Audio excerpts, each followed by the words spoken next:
क्या आपने कभी सोचा है कि जब लड़कियों की शिक्षा को पाप समझा जाता था, तब किसी ने हिम्मत दिखाई होगी? जब समाज ने महिलाओं को घर की चारदीवारी में कैद कर रखा था, तब किसी ने बाहर निकलकर नई राह बनाई होगी। आज अगर भारत में लाखों लड़कियां स्कूल जाती हैं, अपने सपनों को साकार कर रही हैं, तो इसकी बुनियाद किसी ने रखी थी। किसी ने अपनी पूरी जिंदगी एक मिशन बना दी थी, महिलाओं को शिक्षित करने का मिशन। लेकिन यह आसान नहीं था। इस मिशन में उन्हें तानों, अपमान और यहां तक कि गंदगी और पत्थर खाने पड़े, फिर भी उन्होंने हार नहीं मानी। आज हम बात करेंगे एक ऐसी महान महिला की कहानी, जिनकी बदौलत भारत में महिलाओं की शिक्षा संभव हो सकी।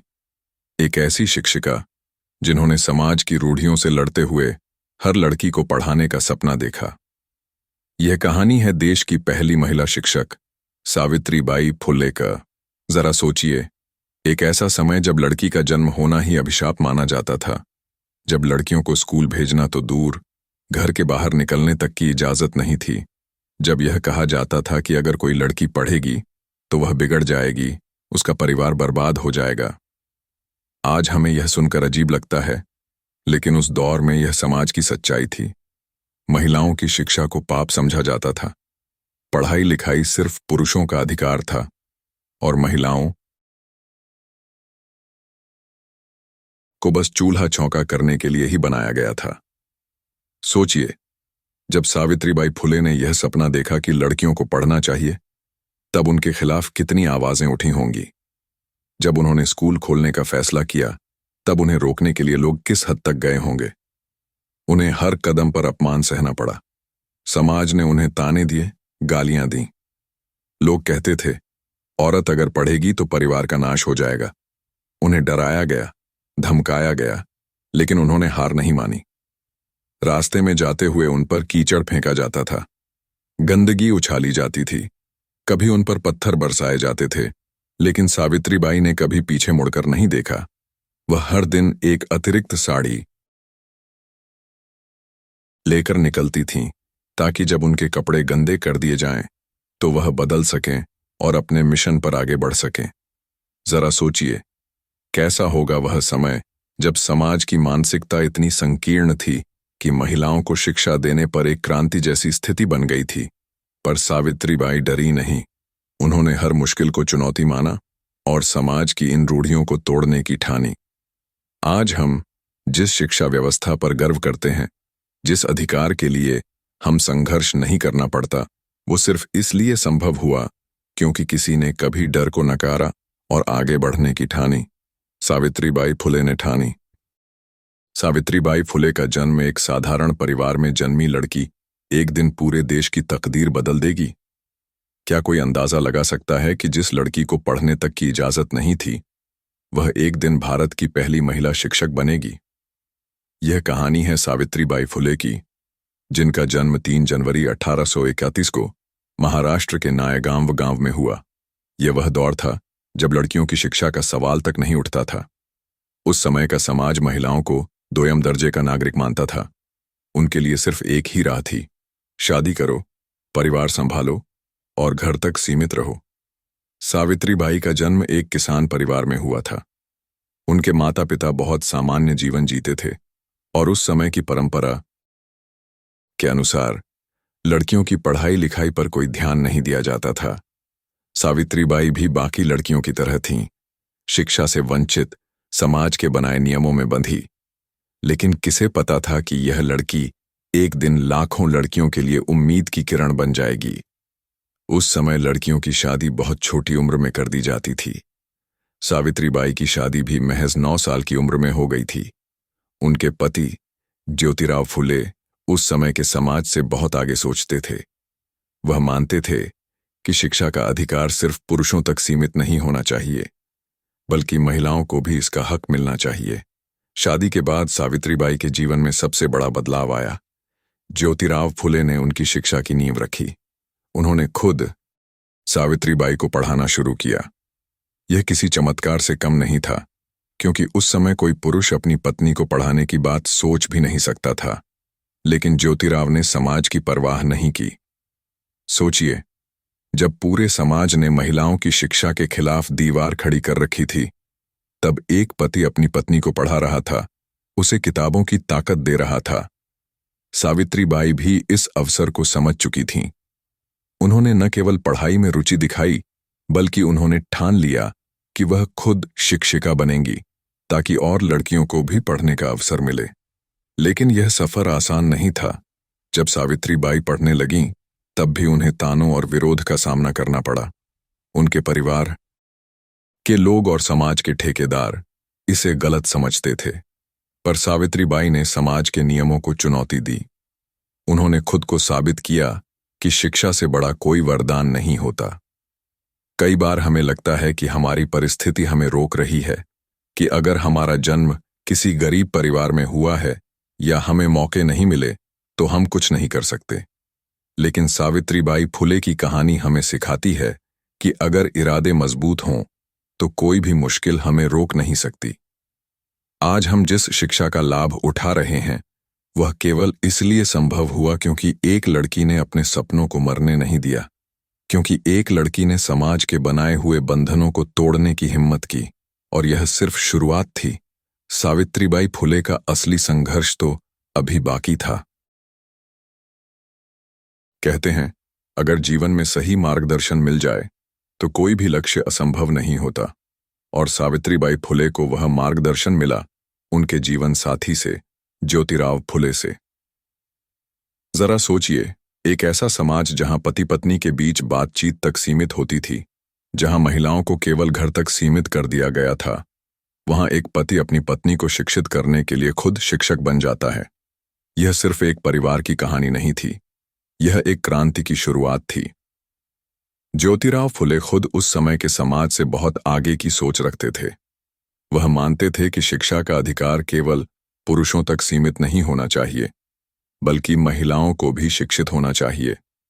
जब उन्होंने देखा कि सावित्रीबाई में सीखने की ललक है, तो उन्होंने ठान लिया कि वह उन्हें पढ़ाना शुरू करेंगे। अब सवाल यह था, कैसे? क्योंकि उस समय लड़कियों को पढ़ाई से दूर रखने के लिए समाज ने हर संभव कोशिश कर रखी थी। कोई भी स्कूल लड़कियों को दाखिला नहीं देता था। ऐसे में ज्योतिराव ने खुद सावित्रीबाई को पढ़ाने का फैसला किया। दिन रात उन्होंने सावित्रीबाई को पढ़ाया। अक्षर ज्ञान से लेकर गणित और इतिहास तक हर विषय में उन्हें निपुण बनाया। सावित्रीबाई भी पूरी लगन और जिज्ञासा से सीख रही थीं। उनके भीतर ज्ञान की भूख थी, और अब उन्हें वह अवसर मिल चुका था जो करोड़ों लड़कियों को नहीं मिला था। धीरे धीरे सावित्रीबाई ने इतनी शिक्षा प्राप्त कर ली कि वह खुद एक शिक्षिका बनने के लिए तैयार थीं। लेकिन क्या समाज उन्हें स्वीकार करने के लिए तैयार था? नहीं।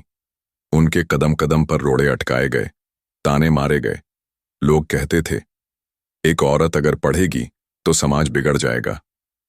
लेकिन सावित्रीबाई और ज्योतिराव ने हार नहीं मानी। उन्होंने फैसला किया कि अब समय आ गया है कि इस ज्ञान को केवल अपने तक सीमित न रखा जाए, बल्कि इसे समाज की हर लड़की तक पहुंचाया जाए। और यहीं से शुरू हुआ भारत में महिलाओं की शिक्षा का सबसे बड़ा आंदोलन। क्या आप कल्पना कर सकते हैं, एक साधारण किसान परिवार की लड़की जो कभी स्कूल का नाम तक नहीं जानती थी, वह अब खुद शिक्षक बनने के लिए तैयार थी। यह सिर्फ उनका सपना नहीं था, यह हर उस लड़की का सपना था जिसे शिक्षा से वंचित रखा गया था। लेकिन यह सफर आसान नहीं था, यह सिर्फ शुरुआत थी। असली चुनौती तो तब आई जब सावित्रीबाई ने पहली बार लड़कियों को पढ़ाने के लिए स्कूल खोलने का निर्णय लिया। यह निर्णय जिसने पूरे समाज को हिलाकर रख दिया। कल्पना कीजिए, एक ऐसा दौर जब लड़कियों को पढ़ने का हक तक नहीं था, जब शिक्षा सिर्फ पुरुषों के लिए बनी थी और महिलाओं को घर की चार दीवारी में कैद कर दिया जाता था। अब सोचिए, ऐसे समाज में कोई यह ऐलान कर दे कि वह लड़कियों को पढ़ाएगा, कैसी हलचल मच गई होगी। सावित्रीबाई फुले और ज्योतिराव फुले ने जब यह फैसला लिया कि वे लड़कियों के लिए एक स्कूल खोलेंगे, तो पूरा समाज उनके खिलाफ खड़ा हो गया। लोग कहने लगे, यह तो धर्म के खिलाफ है, यह तो समाज की परंपराओं को तोड़ने जैसा है। लेकिन सावित्रीबाई ने इन आवाजों की परवाह नहीं की। उन्होंने ठान लिया कि चाहे कुछ भी हो जाए, लड़कियों को शिक्षा देने का सपना पूरा करना ही है। और इसी सपने को हकीकत में बदलते हुए 1848 में पुणे में उन्होंने देश का पहला बालिका विद्यालय खोला। यह कोई साधारण स्कूल नहीं था, यह एक क्रांति की शुरुआत थी। सावित्रीबाई खुद इस स्कूल की पहली शिक्षिका बनी। उस दौर में जब महिलाओं को पढ़ाने वाला कोई नहीं था, तब एक महिला खुद शिक्षक बनी और समाज के हर ताने को दरकिनार करते हुए आगे बढ़ी। लेकिन सवाल यह था, क्या लड़कियों के माता पिता उन्हें स्कूल भेजने के लिए तैयार थे? नहीं। समाज में यह धारणा थी कि अगर कोई लड़की पढ़ेगी तो वह बिगड़ जाएगी, उसे घर के कामकाज छोड़कर अपनी आज़ादी की मांग करने लगेगी। और इसी सोच के कारण ज्यादातर माता पिता अपनी बेटियों को स्कूल भेजने से डरते थे। फिर भी सावित्रीबाई और ज्योतिराव फुले ने हार नहीं मानी। उन्होंने घर घर जाकर लोगों को समझाया, उन्हें यह एहसास दिलाया कि शिक्षा उनकी बेटियों का हक है। धीरे धीरे कुछ माता पिता तैयार हुए और पहली बार लड़कियां स्कूल आने लगीं। लेकिन स्कूल खोलने का मतलब यह नहीं था कि उनकी मुश्किलें खत्म हो गई थीं। असली संघर्ष तो अब शुरू हुआ था।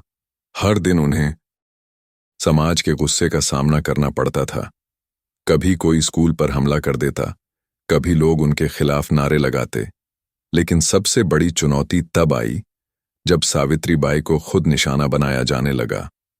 सोचिए, एक महिला जो सिर्फ बच्चों को पढ़ाना चाहती थी, उसे तानों, गालियों और पत्थरों का सामना करना पड़ा। लेकिन सावित्रीबाई रुकी नहीं। उनके इरादे अटल थे, उनका हौसला बुलंद था। उन्होंने ठान लिया था कि चाहे कितनी भी मुश्किलें आएं, वह हर लड़की को पढ़ाएंगी। और यही हुआ। धीरे धीरे स्कूल में लड़कियों की संख्या बढ़ने लगी, समाज की सोच भी बदलने लगी। अब लड़कियों को पढ़ते देख कुछ माता पिता को भी यह एहसास हुआ कि शिक्षा वाकई उनके भविष्य के लिए जरूरी है। 1848 में जो चिंगारी जली थी, वह अब एक आंदोलन बन चुकी थी। सावित्रीबाई फुले ने न केवल पहला स्कूल खोला, बल्कि उन्होंने यह साबित कर दिया कि अगर हौसला मजबूत हो तो कोई भी समाज बदलाव से रोक नहीं सकता। लेकिन संघर्ष अभी खत्म नहीं हुआ था। समाज अब और ज्यादा विरोध करने वाला था। लोग अब और ज्यादा क्रूर होने वाले थे। और इसी विरोध का सबसे भयानक रूप सामने आया जब सावित्रीबाई पर हर रोज गंदगी और पत्थर फेंके जाने लगे। कोई इंसान सिर्फ इसलिए नफरत का शिकार बने क्योंकि वह दूसरों को शिक्षा देना चाहता है। क्या आपने कभी कल्पना की है कि एक महिला जो सिर्फ बेटियों को पढ़ाने का सपना देखती है, उसे हर रोज गालियां दी जाएं, उस पर कीचड़ फेंका जाए और फिर भी वह हार न माने? यह कोई काल्पनिक कहानी नहीं है, यह सच है। यह उस महिला की कहानी है जिसने समाज के हर ताने, हर अपमान और हर हमले को सहा, लेकिन अपने मिशन से पीछे नहीं हटी। यह कहानी है सावित्रीबाई फुले की। 1848 में जब सावित्रीबाई ने पहला बालिका विद्यालय खोला तो समाज में हंगामा मच गया। लोगों को लगा कि यह परंपराओं के खिलाफ है, धर्म के खिलाफ है। उन्होंने हर संभव कोशिश की कि यह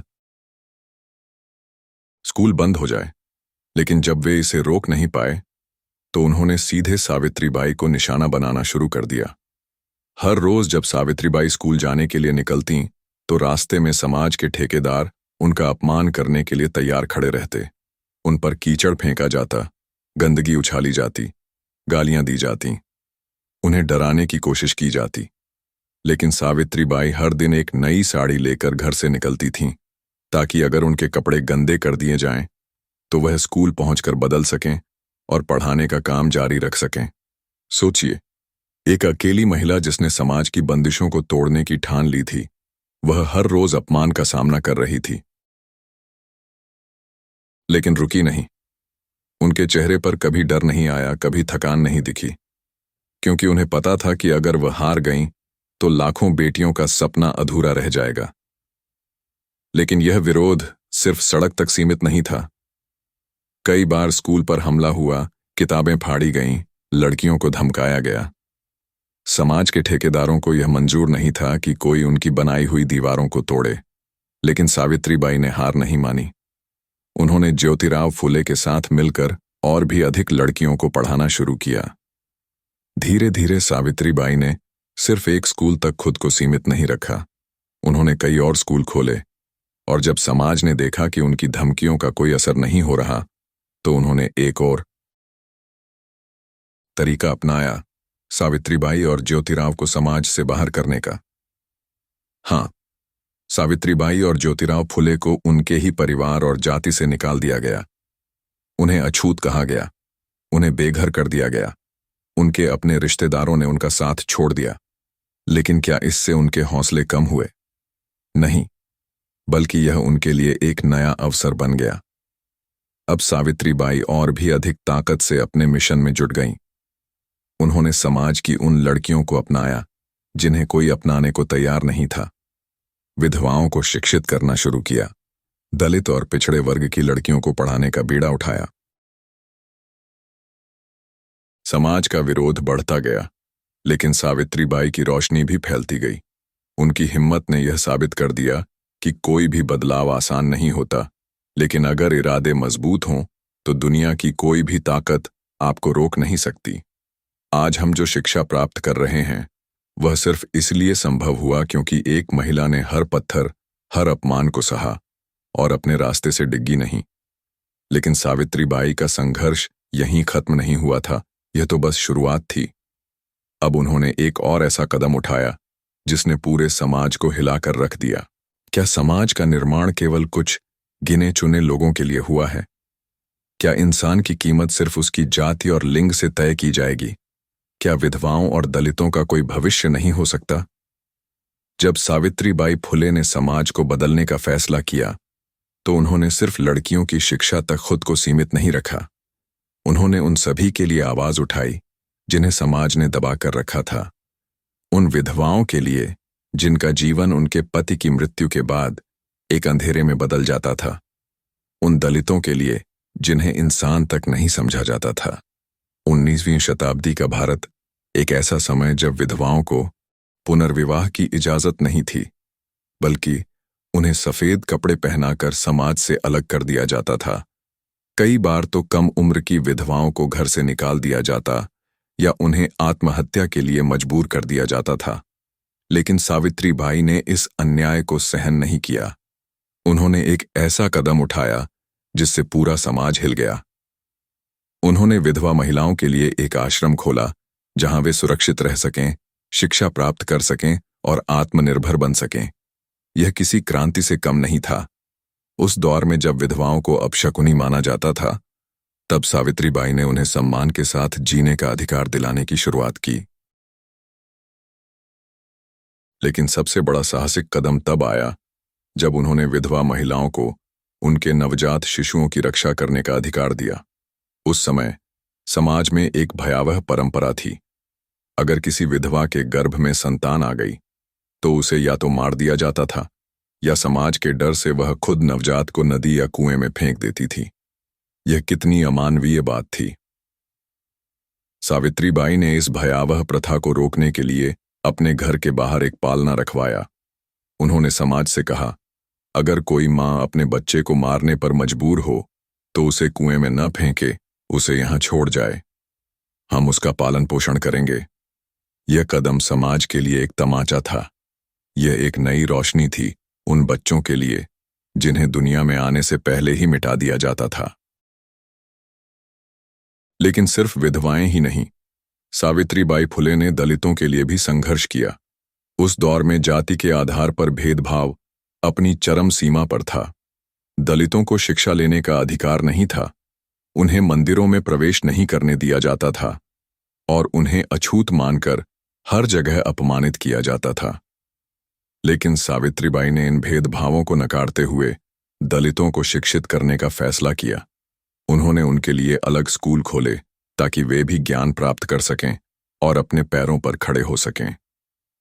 इससे समाज के तथाकथित ऊंची जाति के लोग और भी ज्यादा नाराज हो गए। उन्होंने सावित्रीबाई और ज्योतिराव फुले को जाति से बाहर कर दिया। उन्हें समाज से बहिष्कृत कर दिया गया। लेकिन क्या वे रुके? नहीं, बल्कि उन्होंने अपनी लड़ाई और भी मजबूती से लड़ी। सावित्रीबाई ने साबित कर दिया कि इंसान को उसकी जाति, धर्म या लिंग से नहीं, बल्कि उसके कर्मों से आंका जाना चाहिए। उन्होंने वह रास्ता दिखाया जिस पर चलकर हजारों लोगों को समानता और शिक्षा का अधिकार मिला। आज हम जिस समाज में रहते हैं, जहां हमें समान अधिकार मिलते हैं, वह सिर्फ इसलिए संभव हुआ क्योंकि एक महिला ने इन बंधनों को तोड़ने की हिम्मत की। सावित्रीबाई का यह संघर्ष सिर्फ एक दौर की लड़ाई नहीं थी, यह एक पूरी क्रांति थी। लेकिन उनकी क्रांति यहीं नहीं रुकी। उन्होंने आगे चलकर और भी बड़े बदलाव किए, जिनकी गूंज आज भी सुनाई देती है। क्या कोई अकेला इंसान पूरे समाज की सोच बदल सकता है? क्या एक महिला, जिसे खुद हर रोज अपमान और तिरस्कार सहना पड़ा, वह दूसरों के लिए समानता और न्याय की राह खोल सकती है? सावित्रीबाई फुले ने न सिर्फ शिक्षा के क्षेत्र में क्रांति लाई, बल्कि समाज में गहरे जमे भेदभाव, अन्याय और रूढ़ियों को तोड़ने का भी काम किया। उन्होंने उन लोगों के लिए आवाज उठाई जिन्हें समाज ने दबाकर रखा था। उनकी लड़ाई सिर्फ किताबों तक सीमित नहीं थी, बल्कि यह समाज में बदलाव लाने की एक क्रांति थी। उन्होंने जाति प्रथा के खिलाफ खुलकर संघर्ष किया। उस समय समाज ऊंच नीच के भेदभाव से ग्रस्त था। दलितों को मंदिरों में जाने की इजाजत नहीं थी, उन्हें स्कूलों में दाखिला नहीं मिलता था, उन्हें सार्वजनिक स्थानों पर भी अपमानित किया जाता था। लेकिन सावित्रीबाई ने इस अन्याय को सहन करने के बजाय इसके खिलाफ मोर्चा खोला। उन्होंने ऐसे स्कूल खोले जहां हर जाति और धर्म के बच्चे शिक्षा प्राप्त कर सकें। उन्होंने समाज को यह संदेश दिया कि ज्ञान का कोई धर्म नहीं होता, शिक्षा का कोई जाति से संबंध नहीं होता। उनके इस प्रयास से समाज के दबे कुचले वर्गों को पढ़ने और आगे बढ़ने का मौका मिला। लेकिन यह सिर्फ शुरुआत थी। सावित्रीबाई ने महिलाओं के अधिकारों के लिए भी लड़ाई लड़ी। उन्होंने न केवल बालिका शिक्षा को बढ़ावा दिया, बल्कि महिलाओं के पुनर्विवाह, विधवा अधिकार और स्वतंत्रता के लिए भी आंदोलन किए। उस समय विधवाओं को दोबारा विवाह करने का अधिकार नहीं था। उन्हें जीवन भर अपमान और तिरस्कार झेलना पड़ता था। लेकिन सावित्रीबाई ने इसके खिलाफ आवाज उठाई और विधवा पुनर्विवाह को प्रोत्साहित किया। उनका सबसे बड़ा योगदान तब सामने आया जब उन्होंने महिलाओं को आत्मनिर्भर बनाने के लिए कार्यशालाएं और प्रशिक्षण केंद्र खोले। उन्होंने महिलाओं को यह सिखाया कि वे सिर्फ घर के कामकाज तक सीमित न रहें, बल्कि आर्थिक रूप से भी स्वतंत्र बने। इस पहल ने हजारों महिलाओं को एक नई दिशा दी। सावित्रीबाई और ज्योतिराव फुले ने सत्यशोधक समाज की स्थापना की, एक ऐसा संगठन जिसने जाति, धर्म और लैंगिक भेदभाव के खिलाफ काम किया। यह संगठन एक नई सोच, एक नए समाज की नींव रखने के लिए बनाया गया था, जहां सबको समान अधिकार मिले। उन्होंने दहेज प्रथा, सती प्रथा और बाल विवाह के खिलाफ भी आवाज उठाई। उन्होंने समाज को यह समझाने की कोशिश की कि महिलाओं को केवल किसी की बेटी, पत्नी या मां के रूप में नहीं देखा जाना चाहिए, बल्कि उन्हें भी एक स्वतंत्र इंसान के रूप में स्वीकार किया जाना चाहिए। लेकिन इन सामाजिक सुधारों के लिए उन्हें भारी विरोध का सामना करना पड़ा। उनके विचारों को समाज के ठेकेदारों ने खतरा माना। उन्हें अपमानित किया गया, धमकाया गया, लेकिन वे नहीं झुकीं। उन्होंने हर चुनौती को स्वीकार किया और अपने मिशन पर डटी रहीं। उनकी इस क्रांति ने सिर्फ एक पीढ़ी को नहीं, बल्कि आने वाली कई पीढ़ियों को प्रभावित किया। उनके सुधारों ने समाज को यह दिखाया कि अगर एक महिला ठान ले तो वह पूरी दुनिया बदल सकती है। सावित्रीबाई का संघर्ष आज भी हमें यह सिखाता है कि बदलाव कभी आसान नहीं होता, लेकिन अगर इरादे मजबूत हों तो कोई भी दीवार आपको रोक नहीं सकती। लेकिन सावित्रीबाई की यह यात्रा यहीं खत्म नहीं हुई। उन्होंने समाज की भलाई के लिए जो किया, वह आगे चलकर और भी बड़े कार्यों में तब्दील हुआ। जब समाज महामारी और त्रासदियों से जूझ रहा था, तब भी उन्होंने खुद को लोगों की सेवा में समर्पित कर दिया, और यह बलिदान ही उनकी महानता की अंतिम पहचान बना। इंसान की असली पहचान तब होती है जब समाज संकट में होता है। जब महामारी चारों ओर मौत का तांडव मचा रही हो, तब कितने लोग दूसरों की मदद के लिए आगे बढ़ते हैं। सावित्रीबाई फुले सिर्फ शिक्षा और सामाजिक सुधारों तक सीमित नहीं रहीं। उन्होंने अपना जीवन मानवता की सेवा में समर्पित कर दिया, और जब पूरे समाज पर महामारी का साया मंडराने लगा, तब भी उन्होंने अपनी जान की परवाह के बिना लोगों की मदद की। साल 1877 पूरे भारत में प्लेग महामारी ने भयानक रूप ले लिया था। गांव-गांव, गली-गली मौत का खौफ पसरा हुआ था। लोग अपने बीमार रिश्तेदारों को अकेला छोड़कर भाग रहे थे। संक्रमित लोगों को समाज से दूर कर दिया जा रहा था।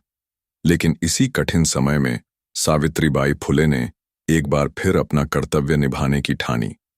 जब लोग अपनों से मुंह मोड़ रहे थे, तब सावित्रीबाई और उनके दत्तक पुत्र यशवंतराव फुले ने बीमारों की सेवा करने का बीड़ा उठाया। उन्होंने पुणे में प्लेग से पीड़ित लोगों के लिए राहत केंद्र खोला, जहां संक्रमित मरीजों का इलाज किया जाता था। वे खुद बीमारों के पास जातीं, उनकी देखभाल करतीं, उन्हें दवाइयां और भोजन देतीं। सोचिए, एक महिला जिसने अपना पूरा जीवन समाज को बदलने में लगा दिया, अब उस समाज को बचाने के लिए अपनी जान की बाजी लगा रही थी। वे जानती थीं कि इस बीमारी का कोई इलाज नहीं है, फिर भी उन्होंने कभी पीछे हटने का नाम नहीं लिया। लेकिन महामारी से जूझते हुए, दूसरों की सेवा करते हुए, आखिरकार वह घड़ी भी आ गई जिसने पूरे देश को शोक में डुबो दिया। जब सावित्रीबाई फुले एक संक्रमित मरीज को अस्पताल ले जा रही थीं, तब उन्हें भी प्लेग का संक्रमण हो गया और 10 मार्च 1897 को यह महान आत्मा दुनिया को अलविदा कह गई। लेकिन क्या वे सच में चली गईं? नहीं। उनकी सोच, उनकी शिक्षा, उनके संघर्ष और उनका बलिदान आज भी हमारे बीच जीवित है। जब भी कोई लड़की स्कूल जाती है, जब भी कोई दलित बच्चा शिक्षा पाता है, जब भी कोई महिला अपने अधिकारों के लिए आवाज उठाती है, वह सावित्रीबाई फुले की विरासत को आगे बढ़ा रही होती है। उन्होंने हमें सिखाया कि समाज की सेवा ही सबसे बड़ा धर्म है। उन्होंने दिखाया कि सच्चा साहस वह है जब इंसान अपने जीवन से ज्यादा दूसरों की भलाई को अहमियत दे। और यही कारण है कि सावित्रीबाई फुले का नाम इतिहास के पन्नों में सुनहरे अक्षरों में दर्ज है। आज जब हम अपने अधिकारों और स्वतंत्रता का आनंद लेते हैं, हमें यह नहीं भूलना चाहिए कि इसके पीछे किसी का संघर्ष और बलिदान छिपा हुआ है। और वह संघर्ष था भारत की पहली महिला शिक्षिका, समाज सुधारक और वीर योद्धा सावित्रीबाई फुले का। किसी व्यक्ति का जीवन कब अमर होता है? जब वह दुनिया छोड़कर चला जाता है, या जब उसकी सोच, उसका संघर्ष और उसके आदर्श पीढ़ियों तक जीवित रहते हैं। सावित्रीबाई फुले सिर्फ एक नाम नहीं है, वे विचार क्रांति हैं जिसने समाज की जड़ता को तोड़ा। एक ऐसी लौ जिसने शिक्षा, समानता और स्वतंत्रता की राह को रोशन किया। आज जब हम एक स्वतंत्र समाज में जी रहे हैं, जहां लड़कियां स्कूल जाती हैं, जहां जाति और लिंग के आधार पर भेदभाव कम हो रहा है, तो हमें याद रखना चाहिए कि इस बदलाव की नींव किसने रखी थी। यह उस महिला की देन है जिसे लोगों ने पत्थर मारे, गालियां दी, समाज से बहिष्कृत किया, लेकिन जो झुकी नहीं, टूटी नहीं। आज हर स्कूल, हर कॉलेज, हर महिला अधिकार आंदोलन सावित्रीबाई फुले की विरासत का हिस्सा है। जब भी कोई लड़की शिक्षा प्राप्त करती है, जब भी कोई विधवा आत्मनिर्भर बनती है, जब भी कोई दलित बच्चा ज्ञान के मंदिर में प्रवेश करता है, तब सावित्रीबाई का सपना साकार होता है। लेकिन क्या यह सफर पूरा हो गया है? क्या आज भी हर लड़की को समान अवसर मिलते हैं? क्या आज भी जाति और लिंग के भेदभाव पूरी तरह खत्म हो गए हैं? नहीं, हमें अभी और आगे बढ़ना है। सावित्रीबाई के अधूरे सपनों को पूरा करना है। अगर आज हम सच में उन्हें श्रद्धांजलि देना चाहते हैं, तो हमें उनके दिखाए रास्ते पर चलना होगा। हमें शिक्षा को सबसे बड़ा हथियार बनाना होगा। हमें हर लड़की को पढ़ने का अधिकार देना होगा। हमें जाति पाति और भेदभाव को मिटाना होगा। क्योंकि सावित्रीबाई ने जो आग जलाई थी, वह केवल उनके समय के लिए नहीं थी। वह एक अनंत यात्रा थी जो तब तक जारी रहेगी जब तक समाज में हर व्यक्ति को समान अधिकार नहीं मिल जाता। तो आइए हम सिर्फ उन्हें याद ही न करें, बल्कि उनके विचारों को अपनाएं, उनके संघर्ष को आगे बढ़ाएं और एक ऐसे समाज का निर्माण करें जिस पर वे गर्व कर सकें। क्योंकि सावित्रीबाई फुले सिर्फ इतिहास का एक पन्ना नहीं है, वे आज भी हमारे बीच जीवित हैं, हमारी सोच में, हमारे कार्यों में और हमारे सपनों में।